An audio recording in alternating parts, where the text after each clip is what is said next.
Hi, I'm Maria. Welcome to my YouTube channel, The Amazing Family. Tonight I'm gonna be talking about to you guys about being a single mom most of my kids' life, and how difficult it was, and how we overcame everything. Tonight we also have a little visitor. This is 49er. He's my dog. He's 9 years old. I've had him for 9 years, since he was about 2 weeks old. I adopted him from a family in Granger, Washington, and ever since then he's been my little puppy. I had another dog that passed away. She got attacked by a pit, and he punctured her stomach, and she passed away 3 days later. I had her for 10 years, and her name was Sweetie. She was the most sweetest dog ever. She's part of my family, and we do have another dog. She's also a Chihuahua, an Applehead Chihuahua, and her name is Elena Marie. But she's shy, and she don't want to come out in the videos or anything. She just likes to do her own little thing. But anyway, let's continue on tonight with this story. Tonight this is ladies' night, so we're gonna be just talking. I'm just gonna be talking to you guys. I do have other videos coming on, but don't forget to like and subscribe to my channel. And here we go. Well, it all started out. Let's see, where can I start this? I was I had just in case you guys don't know, I did have a daughter when I was 14 years old. I got pregnant at age 13, had a daughter at age 14. Um, then at age 19, I had a son, and then I had three more sons. 2 years later, I had another son, and then 2 years after that, another son, and then 2 years after that, another son. Okay, well, it all started out when I had my first daughter, and well, her dad lived in Toppenish, Washington, and I lived in another little town about 15-20 minutes from there, and I lived with my mom. And my mom would help me a lot because I was really young, and my mom had custody of my daughter, because back then, if you were under the age of 18, the adult had to have custody of your child, because I wasn't old enough to even have a baby. So just some advice to you young ladies out there, young girls that that are out there and they don't listen to their parents or their moms. Even boys, young guys, listen to your parents. They know best. I have no regrets, because I have my daughter and I love her with all my heart. But listen to your parents. Don't have sex. Wait until it's your time will come. It'll come. Don't rush it. I was real hard headed with my mom. My mom would tell me, no, and this and that. Don't do it. Don't go out there doing things you're not supposed to. And I would beg her to let me go out and go do things that older girls would do. And I was too young. But things happen for a reason. Anyways, I had my two kids. I have two different baby daddies, and I had my daughter and my oldest son. I had them from one dad, and then my three sons, I had them from another dad. I mean, stuff happens. I was young, um, and we broke up. Me and my first baby daddy broke up, and I met somebody else when my oldest son, was 2 years old. I met my second baby daddy, and 2 years after that me and my second baby daddy were together, we had our first son, and it was okay. And my second baby daddy went to jail, and he was in and out of jail all the time. Every time he would come out, I would get pregnant and have another kid, and vice versa. I kept going. The last time that I had my youngest son, he's 24 now. I I said no more. This is it. This is where it stops. This is where it ends. You know, and ever since then, I've been basically alone. And I was in a relationship for 10 years with this guy, but that's a different story. He doesn't really count because we never had kids together. We never lived together. But anyway, let's go back to being a single mom. My first job when I had my daughter at age 14 and a half, I worked at a Mexican restaurant called El Ranchito. El Ranchito in Zillah, Washington. It's a little small town. And I had my first job there. My mom told me, if you want to work, I can watch your daughter for you. I said, okay.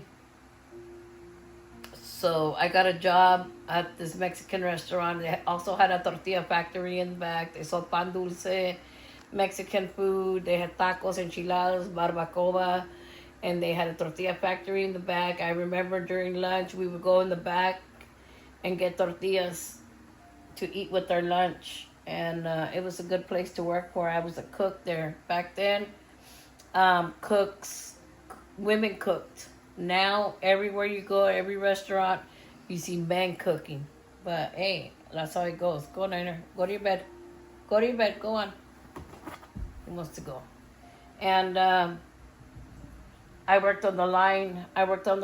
And cooking. And I made enchiladas, tacos, burritos, fried chicken, rice, all of that good stuff. And it was okay. It gave me enough money to support my daughter. Okay, all right. Well, after that, I worked there for about four years. When I turned 18, I got pregnant with my second kid, my son. He's the oldest of the boys because I have one daughter and 4 sons. And then we struggled a lot because we had to, pay. I had to pay rent, electricity, water, and then I had to buy my kids what they needed and everything. It was bad, but somehow I made it happen, and I got the job. After that, I worked there for 4 years.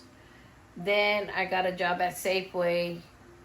I was working at Safeway in A&W, which is Dad's now in Toppenish, but back then it was A&W.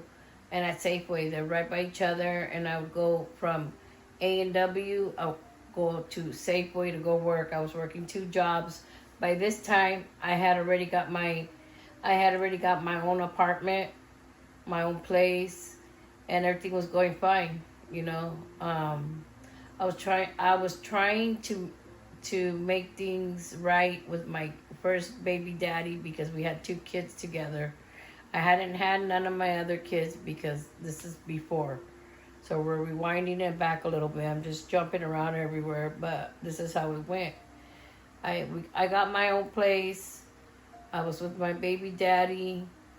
And then one day we got in a big argument and he hit me and I had a black eye. My mom kept coming to my house. She was really worried about me because she would check on me because I was still very young. And she kept checking on me and finally I didn't want to open the door because she was going to freak out. And she goes, "Oh my God, what happened?" When I finally opened the door, "¿Qué te pasó?" And I said, well, I'm not going to say his name, but I said, my kid's dad hit me. My first baby daddy, he had hit me and gave me a black eye. He had hit me because I wanted to leave, and he wanted to take my car, and we got in a big fight, and I said, "Give me my keys, you're not going to take my car." And he punched me, and one thing led to another, and we got a big fight. I'm not saying I'm innocent or nothing, but no woman deserves to be hit, and no man should be hitting any woman. No woman should be hitting a man either. It works both ways. But my mom came and she goes, agarra tus cosas, grab your things. We're leaving. You're leaving. You're not going to be here with him because he's abusing you and hitting you. Grab the kids' things. By that time, I had 2 kids. Grab the kids' things. Let's go. So I moved back to my mom's house. I left the apartment. He stayed there. He stayed there and everything. And he tried getting back with me, but I just didn't want to, you know. I want to stay with my mom because I was young and she would help me a lot. Well, I was still working at Safeway and I was still working at A&W. And then my son was 2 when I met my second baby daddy. And then we got together. We were together for 2 years. And then I had my first kid from him. And then 2 years later, I had my second kid from him. And then 2 years later after that, I had my third kid from him. So we had 3 sons together. So now I have my 2 kids that I had from my first baby daddy and my 3 other ones that I had from my second baby daddy.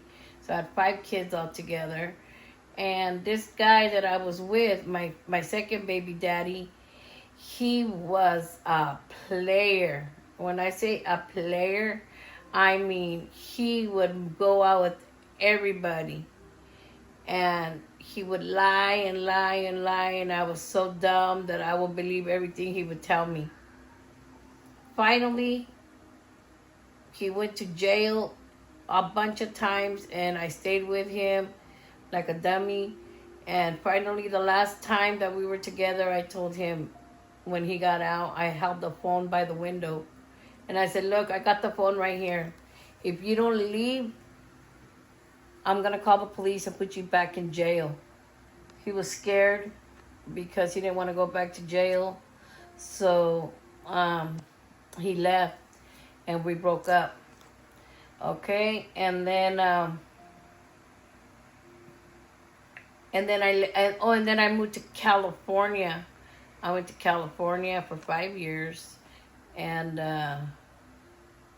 I got a job at Circle K 76 as the store manager, and I was doing really good. And then, I needed my family. I missed my mom and my sisters. I had no help.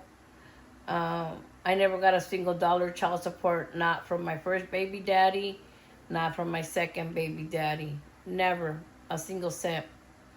I basically had to do it all myself. And, supporting 5 kids, I didn't get food stamps. The only thing I got from the state was medical coupons back then. It was to take my kids to the doctor if they got sick. Okay, that's the only thing I got. But I didn't qualify for food stamps. I didn't qualify for nothing. Well, I was in California. Excuse me. I was in California, and I was living there for a long time. And then I got my own apartment. My kids were in school. My little ones were in daycare.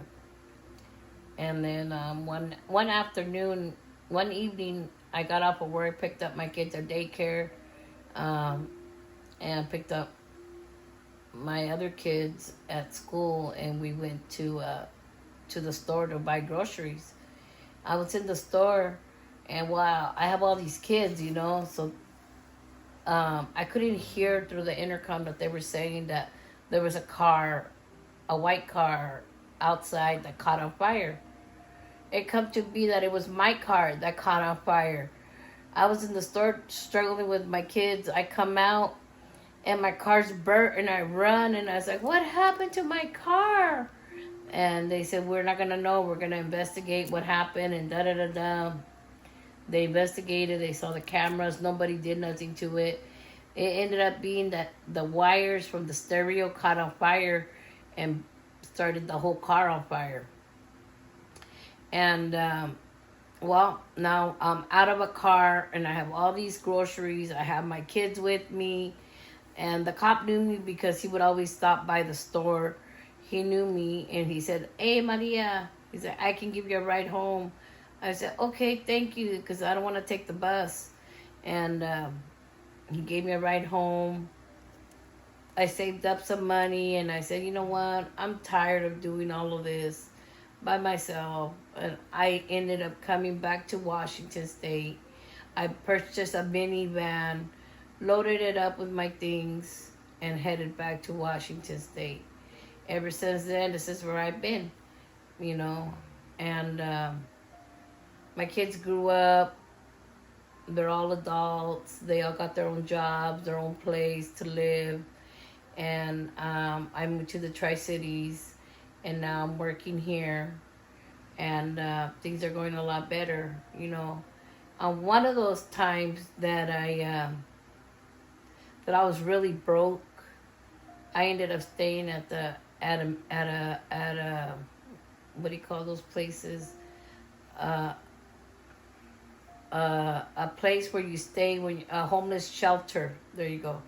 I ended up staying in a homeless shelter because I was staying with my sister, and then my sister and her man got back together, and her man wanted me to get out, so I had to get out of the house.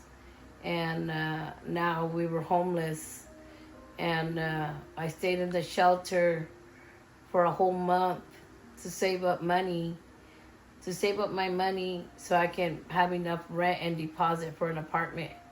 And that's what I did. You know, ever since then I've always been on my own. But just then, you know, my sister was alone and she had a big house, and I said, well, she asked me if I wanted to move with her, and I said yes, sure, you know, and we were fine. But then, you know, her and her man got back together and whatnot. But that's none of my business. It's theirs.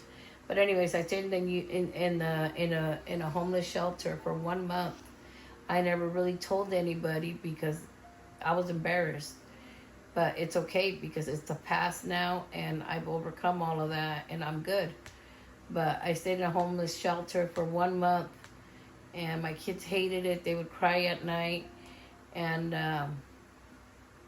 finally, I got my own apartment. And then by that time, my son Jacob, he was already older. And then he met a girl. They had a baby together. Later on, they got married. Later on, my son went to prison. And he was about 18 or 19 years old when he got locked up. They gave him 13 years, you know. And he has a daughter. She's 12 years old now. She was about 6 months old when he got locked up. But next year he'll be coming home. He's done 12 years so far in prison, and he'll be home soon. And I'm very happy that he's gonna come home to be with us, to be with me, because I miss him with all my heart, and I know his daughter misses him too, and he misses us because he talks to me all the time.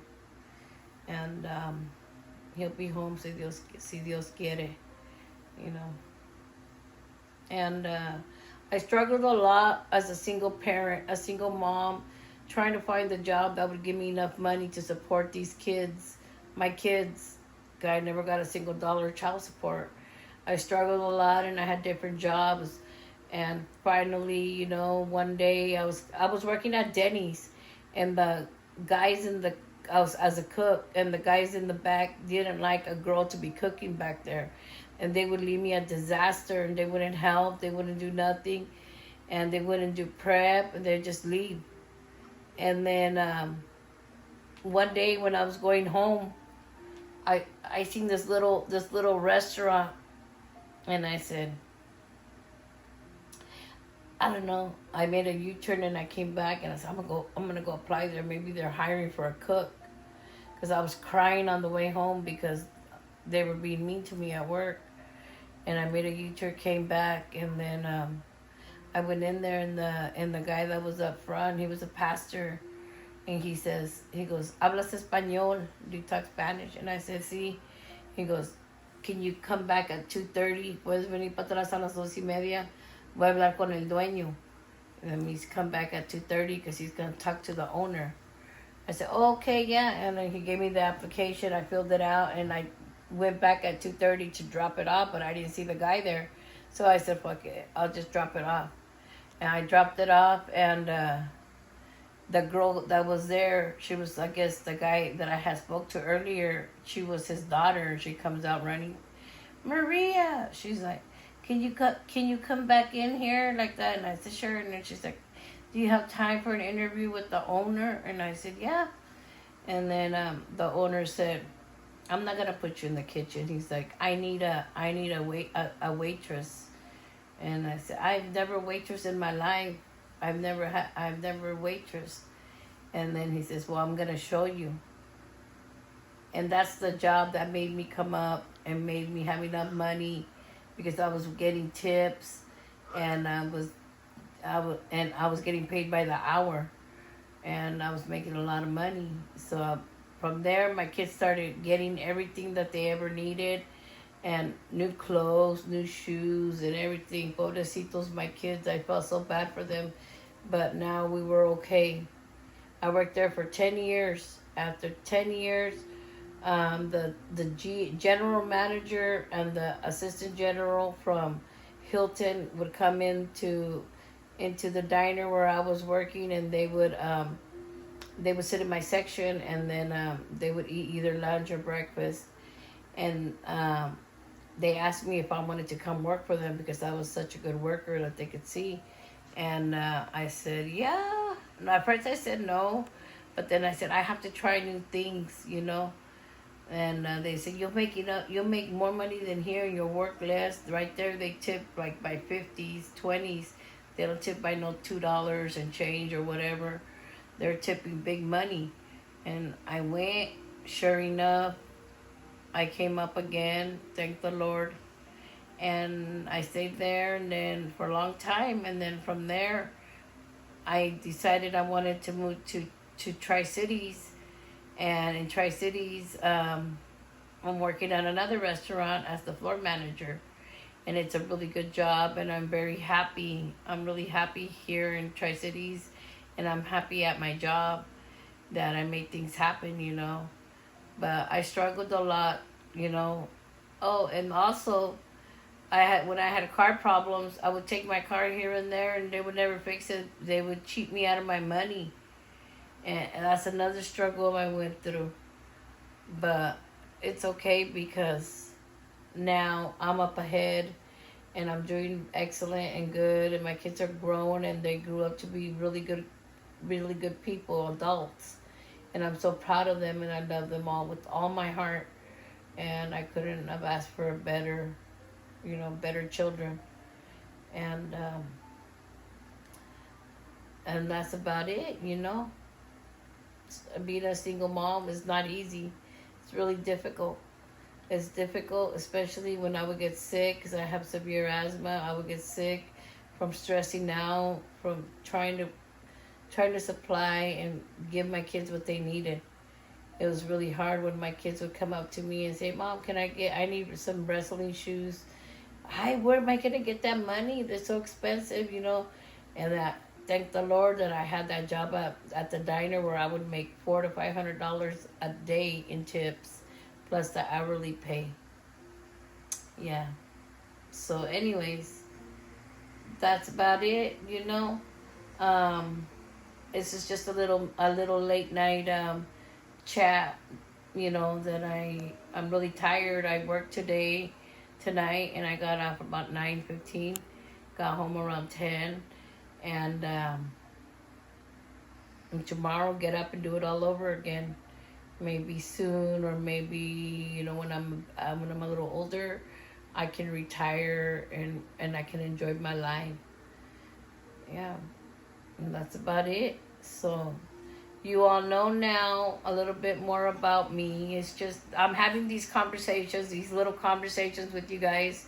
I do have more videos planned. I do have more family activities that we're doing, more family time. and more interesting videos. But I'm just a little by little, I want you guys to get to know me, because this is my channel, and I call it Amazing Family Channel, because I have an amazing family, me and my kids. It's always been just me and my kids, and I'm so proud, you know. My family, my little family of 5 is grown into a family of 8, because I have the 5 kids, and 3 of them have 1 kid each, so that's 8 now with the 3 grandchildren. And I could not ask for more. It's a blessing. You know, we're all good. We're all happy. And now my kids, they're very successful, highly educated, and I'm very proud of them, all of them. And I taught them well. They learned that if you want something in life, you need to go get it. I remember one time one of my sons told me, "Mom, it's too hot where I work. I can't stand it. I can't breathe." Well, guess what? Go back to college. Go to college. Get a degree and something that you like to do, where it's air conditioning, something that you're going to enjoy, instead of being in a restaurant or wherever he was in the hot heat. I said, that's the only way you're going to make it. You need to go to college, get an education, get a degree in college, and study something that you want, something that you're going to enjoy. And that's what they all did. And now they're very successful. They have money. They don't ask me for nothing. And they're good. They turned out to be very respectful kids. I raised them, and I'm very proud, because I tried my hardest to lead them on the right path to doing good things in life. Okay, this calls an end to the video. And like I said, these are just little videos that I'm going to start posting once a week. I'm going to have, once a week I'm going to have one of these videos. Once a week I'm going to have a cooking video. And once a week I'm going to have a family video. So that way you guys can meet my entire family, my grandkids, my kids, you know, except minus my son Jacob, because he's locked up in prison right now. But we're also going to have a video on that when he gets out. We're going to have the whole layout, the whole thing, from the day he gets out, the day he comes home, us reuniting with him, and his daughter and him, and it's going to be great, you know. I'm so happy. My heart's going to be complete again. He's the only one missing in my little family that I have, and I can't wait. I cannot wait. All right, guys. Don't forget to like and subscribe to my channel. And thank you. God bless you all, and have a great night. Amen.